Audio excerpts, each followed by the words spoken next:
Olá, muito boa noite, sejam bem-vindos ao E2. O nosso convidado de hoje é um espetáculo, não fosse ele produtor de espetáculos e de programas de televisão, mas não só. É também encenador, argumentista e autor de vários livros, como Desistir não é opção. Hoje temos Paulo Sousa Costa, seja muito bem-vindo ao E2. Obrigado. Desistir não é mesmo uma opção de vida, pois não? Não, nós temos que ir contra a maré às vezes. A maré às vezes, por vezes empurra-nos para lados que nós não queremos. E é mais fácil ir com a maré do que contrariá-la. E eu tenho por problema de desistir não é opção. Sem dúvida, sem dúvida. Foi diretor de uma revista, não é? Durante 8 anos. Como é que foi essa experiência e como é que chegou a ser diretor dessa revista? Como é que foi? Eu sempre estava como estudante de Direito e sempre tive um gosto também pelo jornalismo e, neste caso, por motos. E a revista Motociclismo abriu ali uma vaga para estagiar e eu fui experimentar, candidatei-me, acabei por ficar. Passado um tempo estava como chefe de redação e fui evoluindo na carreira de jornalista. E acabou por deixar a advocacia, foi isso? Sim, fui pendurando, fui achando que ia conseguir. No início ainda... Arrepende-se de ter deixado ou hoje acha que seria um brilhante advogado? Modéstia à parte, eu acho que teria sido um bom advogado porque iria fazer aquilo que gostava também e quando nós fazemos aquilo que gostamos, arriscamos a fazê-lo bem.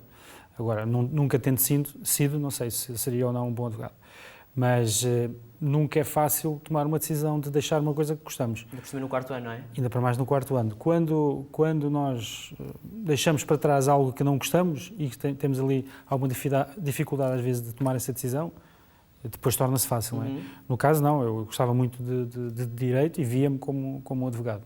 Mas depois fui evoluindo na carreira de jornalista e fui gostando. E hoje considera-se um brilhante jornalista, naquela altura? Os adjetivos eu deixo mais para as outras pessoas. Eu fui um jornalista realizado e isso também é bom sinal. E o produto do meu trabalho sei que era valorizado, nomeadamente quando cheguei a diretor da revista Men's Health. É porque era bom, não é?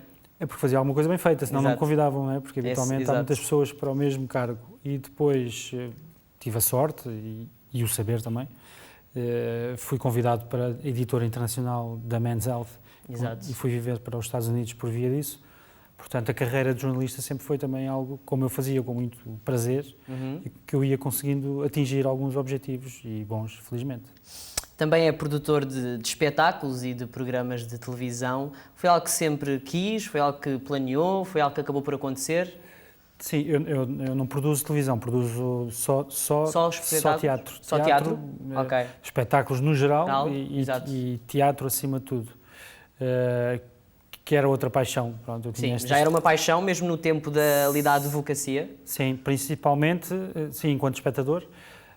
Sempre li muitas obras de teatro. Eu lia mais teatros às vezes do que lia... Do que lia o Código Civil? O Código Civil não, tinha que ler muitas vezes, isso não. Sabia ao de cor muitas leis dela, muitos artigos. Mas em teatro, por exemplo, com 17 anos li Shakespeare bilingue, porque comprava os livros porque me apetecia. Exato. Sempre foi uma área que me interessou bastante. A arte, não é? Sim, sim. E o escrever e a representação. A produção. E depois, quando estive a viver nos Estados Unidos, era um frequentador assíduo de espetáculos da Broadway. Portanto, aquele mundo sempre me fascinou e via todos os fins de semana, tentava ver algum espetáculo, porque lá os preços são um bocadinho mais caros do que cá. Pois. Mas conseguia sempre de alguma maneira ir a espetáculos, portanto essa veia também estava muito, muito em mim. E depois decidi, a determinada altura ali da minha carreira jornalística, achei que já tinha feito o que me realizava e tive um desafio para uma produtora, fui enquanto... Ainda não era o produtor, estava até na área de comunicação e depois percebi que era ali que eu queria ficar mais uns anos agora. Foi aí que fundou a Yellow Star Company, não é? Sim, fiz parte da produção do musical do Mel Brooks, Os Produtores, que foi um grande êxito e depois aí sim eu realizei que queria continuar a fazer aquilo e queria até mais, eu queria escrever e queria encenar peças, simplesmente achei que esse caminho eu deveria tomá-lo com tempo e não de imediato. Por isso comecei primeiro a produzir os meus próprios espetáculos, depois decidi ir para a Escola Superior de Teatro e Cinema para fazer um mestrado em encenação. Exato. E porque aí sim sentia que precisava de me habilitar mais para conseguir... Nós podemos ter uma veia artística, mas se formos orientados tecnicamente, não é, falando, e em termos também de estudo, ficamos melhor. E foi isso que eu decidi fazer. E como é criar espetáculos de tanto sucesso, tanto para crianças e para adultos? Porque é difícil criar, porque são coisas completamente distintas, não é? Um espetáculo para crianças e outro para adultos. São duas áreas distintas, não é? Muito diferentes. Sim. Eu até costumo dizer que nós não fazemos teatro infantil, nós fazemos teatro para a família, porque o objetivo é trazer precisamente a família. Não só as crianças, porque as crianças têm que vir acompanhadas pelos pais, não é? Vão sozinhas com escolas, e se chegamos a ter 400, 500 crianças, que vêm só com os educadores, com os professores. Mas o nosso objetivo é, obviamente, ter essas escolas, mas também ter, ao fim de semana, a família. E para isso, o espetáculo tem que agradar também aos adultos, porque senão os adultos deixam ali o filho no teatro e vão às compras. E essa parte, eu não diria que é difícil, fácil não é, mas é um grande desafio. Adaptar um texto, que eu adapto os textos que nós apresentamos, adaptar um texto a pensar nas crianças e a pensar no adulto, de forma a que ambos se divirtam. E é mais fácil fazer comédia para crianças ou para adultos? Ou ambas são fáceis? Há um ensinador norte-americano que diz que comédia é um assunto muito sério. É verdade. Nem todos se atrevem a fazer comédia porque, de facto, é fazer rir, nem todos os atores sabem fazer rir, portanto, o tempo de comédia é um tempo muito preciso, é cirúrgico, não é? Por isso é que nem todos são cómicos e por isso é que, quando são bons cómicos, rimos. Não é? Exato. É muito fácil não rir às vezes, de alguém que não tenha esse jeito. Exato. Foi também ensinador de uma peça de teatro que ainda está em exibição, agora no Teatro Armando Cortês, o Alô Alô. O que é que nos quer falar dessa peça? O Alô Alô é um ícone para a minha geração, pela sitcom com o mesmo nome. Rimos muito na altura, quando o Alô Alô passava na RTP. E, de facto, sempre foi um texto que eu admirei, porque era muito bem escrito. Durante a Segunda Guerra Mundial, não é? Sim, é uma sátira à ocupação alemã, neste caso a França. Eles estão na França ocupada.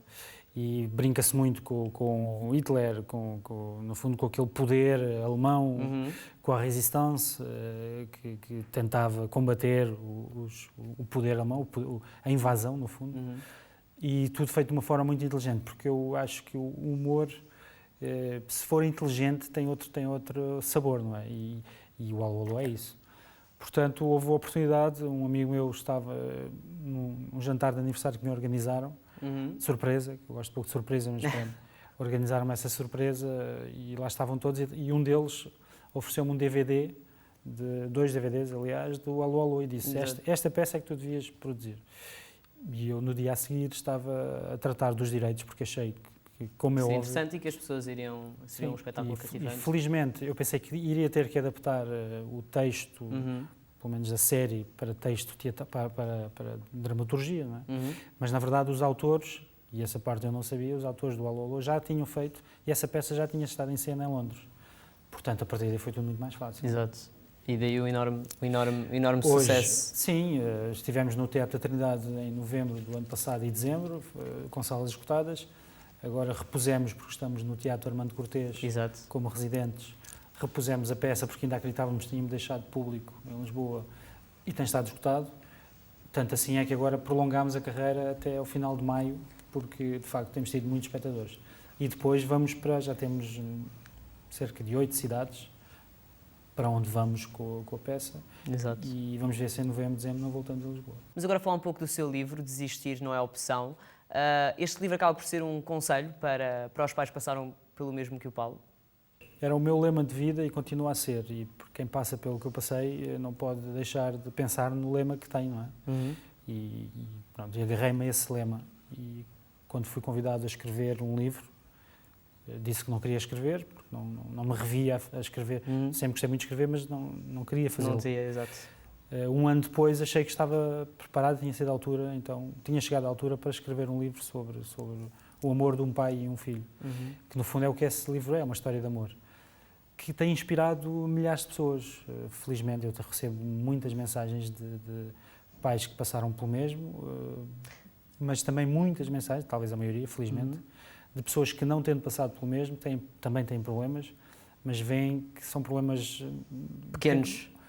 todos os problemas são problemas, não é? Não podemos não desvalorizar, vale a pena não é? desvalorizar, mas Exato. se há quem ultrapassa um problema destes, eles também se sentem quase na obrigação de ultrapassar. Isso no fundo, é muito interessante, porque acaba por ser uma missão e de facto, é um livro que tem inspirado milhares de pessoas. Isso é muito importante. E gosta de ouvir essas mensagens de apoio? É um tema que para mim é sempre complicado. Exato. Agora, gosto de ler pessoas que dizem que a partir da O seu leitura livro do meu acaba livro... porque sente que é bom que o seu livro ajuda as pessoas. Sim, É isso que é importante. não tem sido Era esse o escrito, seu objetivo. não tem sido escrito com esse propósito, Mas queria acabou. só desabafar uma história de amor. Acabou por ser um livro de autoajuda para quem o lê. Exato. Tenho pais a dizerem que são melhores pais depois de lerem o livro, professores a dizerem que são melhores professores depois de lerem o livro. E tive pessoas a dizer que estavam à beira do suicídio e não o fizeram porque se inspiraram na máxima. Pais a dizerem que obrigam os filhos a ouvir a máxima, desistir não é opção, quando veem que os filhos também estão ali a desistir, naturalmente não da vida, mas a desistir às De vezes outras de coisas, às trabalhos vezes de casa. projetos de vida, não é? Exato. Projetos. Sim, de projetos e de fazer às vezes coisas simples como os trabalhos de casa. Exato. E dizer instigar os miúdos a não desistir e, portanto, isso é uma... É gratificante, Sim, no fundo. sim. Disse também que este livro não era um livro de amor, era um livro de amor e não de dor. Acha que quando as pessoas o leem sentem isso, que é um livro que retrata histórias de amor, uma história de amor? Cada um tem a sua leitura, naturalmente. Eu espero, e por isso Seja sempre essa a que eu tenho a mensagem. oportunidade de falar sobre o livro, que leiam como uma história de amor. Porque tem passagens, por incrível que pareça, tem passagens que as pessoas riem. Não há gargalhada, mas sorriem. Sorriem dos episódios que eu conto, que passava com o meu filho, e isso eu não podia deixar de contar, porque eu tive uma história muito feliz com o meu filho. Portanto, sei que depois, obviamente, não é uma história com um fim feliz. E isso, naturalmente, é um soco no estômago. Mas tento que não seja um livro para as pessoas lerem como pena, mas com orgulho, por alguém que passou por uma história tão bonita de amor. Isso é muito importante. Também é autor da coleção As Aventuras do Dragãozinho Azul. Porquê este nome, Dragãozinho Azul? O meu filhote era do Futebol Clube Porto, assim como eu, e eu quis criar um super-herói que distribui o bem pelo mundo. Nós falamos tantas vezes em crise, que é a palavra impossível não ouvir de hora a hora, mas eu acho que a verdadeira crise é uma crise de valores que nós temos. Essas depois deram origem à crise financeira.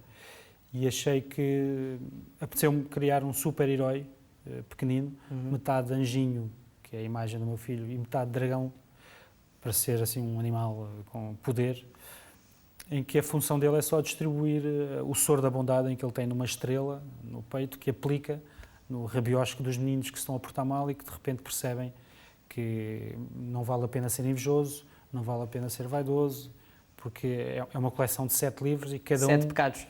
Cada um retrata os 7 pecados capitais. E também é gratificante, porque há uma página do Facebook, As Aventuras do Dragãozinho Azul.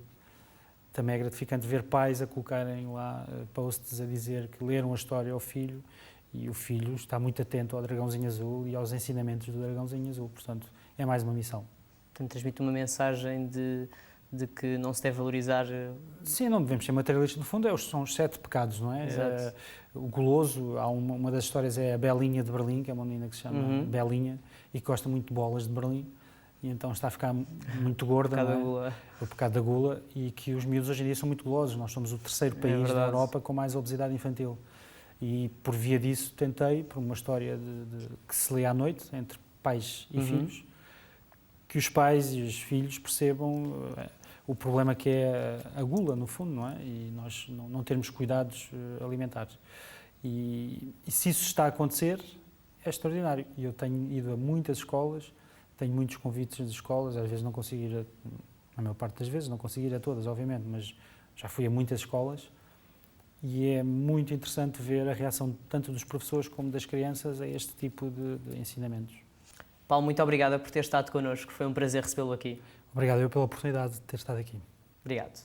E o E2 fica por aqui, já sabe, nós temos encontro marcado todas as terças-feiras na RTP2. Até lá não se esqueça de nos acompanhar no YouTube e no Facebook.